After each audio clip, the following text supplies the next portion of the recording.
My name is Zohra. I'm from a Muslim family. My parents are from India, but I was born and brought up in Australia.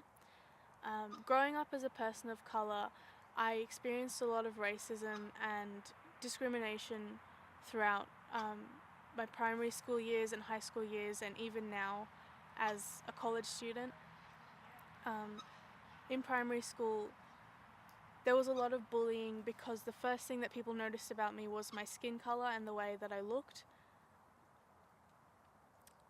Because I had dark skin, a lot of people associated that with being dirty or unhygienic or having a disease, and that impacted the way that I acted around people and who I am today, as it killed my confidence a lot, and I kind of became a really reclusive person, and it's become something that I'm very self-conscious of today. But when I was younger, people used to throw around names like, you look so dirty, you look like a mole rat, that that I came from a dirty background just for having dark skin. When that carried into high school, it changed a bit because people weren't so overtly open in calling someone dirty or calling them disgusting, but they would say really hurtful things like, you need to shave because you've got dark hair, and people don't want to see that. Or you can't wear this lipstick because it doesn't suit your skin, or you can't wear this color because it doesn't suit your skin. And it made other people shape me into someone who I'm not, just because of the way that I looked. What bothered me is that people like teachers or counselors or people in any kind of position of power would always condone that, which is not okay. And for example, if I went to the shops with my friends, they would try and give me a lighter foundation, or they would try and make me look like how they want me to look and not how I want to look. And that was something that really bothered me for a long time. And eventually it became who I tried to fit in with that, and I joined in on that.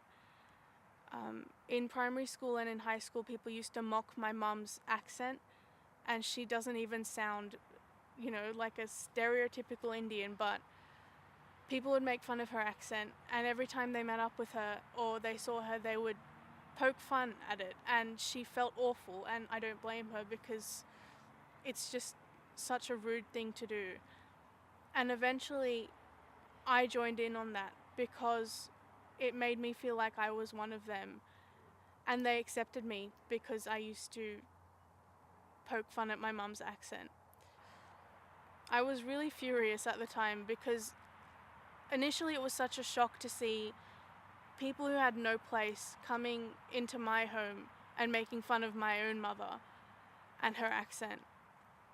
And when they didn't react in the way that I thought they would, when they saw that I was really affronted about it and they didn't say sorry for it, I was like, do I have to do this in order for them to think I'm cool?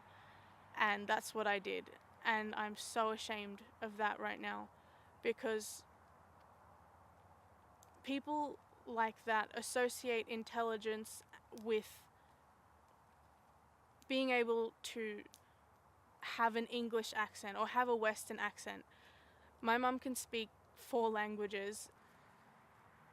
These people who are stereotyping and making fun of me and my mum, they're not going to live my life. I'm going to live my life, and if I let them shape that, then what am I? What do I become, a product of just some people who don't know about, who aren't educated?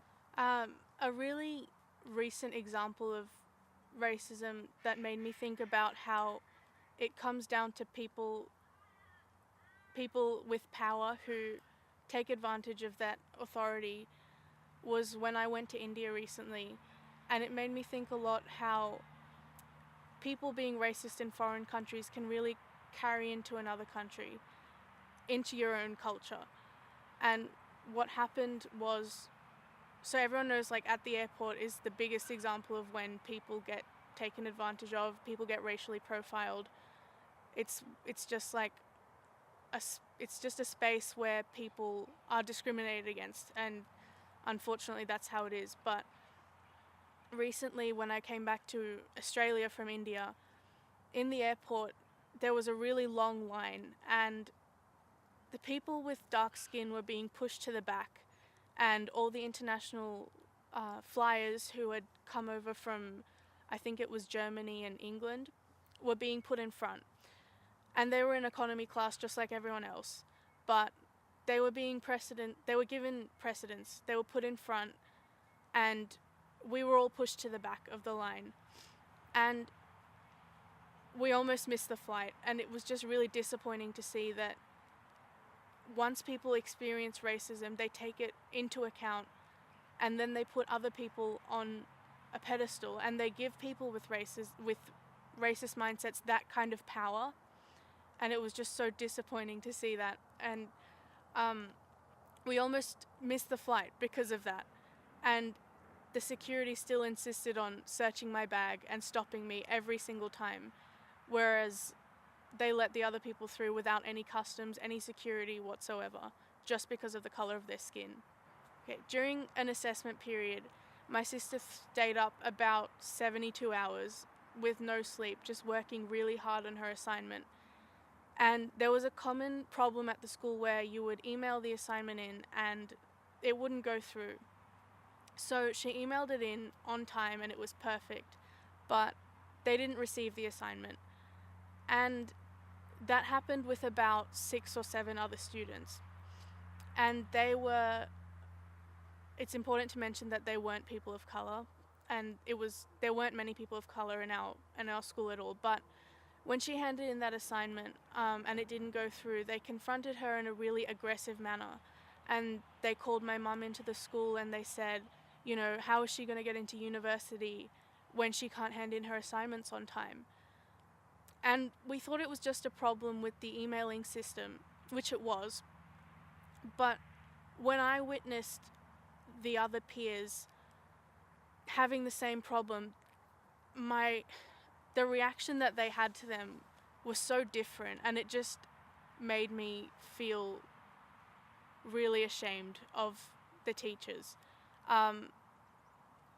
So these other 6 or 7 girls who had handed in their assignment really late, they were given a 1-week extension, whereas my sister was accused of not handing it in and plagiarizing. I can't say that it was racism because no one's going to believe that. It's just something that you know. My sister ended up getting the top 2% in Australia on her AST, which was a really big inspiration for me. And that is one of the pinnacle moments when I realized that even these people in authority, they can't take control of how they want you to act. And if you succumb to that, if I were to succumb to that behavior, then I would just become what they would want me to become and not who I want to become.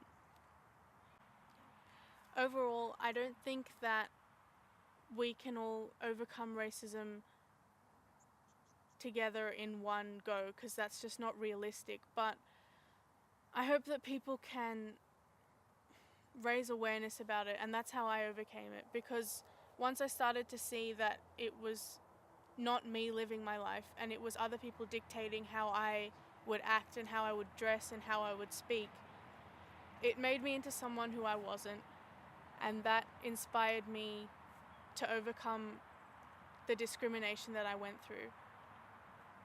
And I hope that by raising awareness that society can also overcome that barrier between people of color and our society. People in authority and people with power have the responsibility to make sure that our children don't grow up thinking that it's okay to poke fun at people's accents or tell people that they're doing the wrong thing or wearing the wrong thing or acting the wrong way. I think that white people, people of color, our whole society need to act together to raise awareness, to promote change within our society. And that's how we can overcome racism together.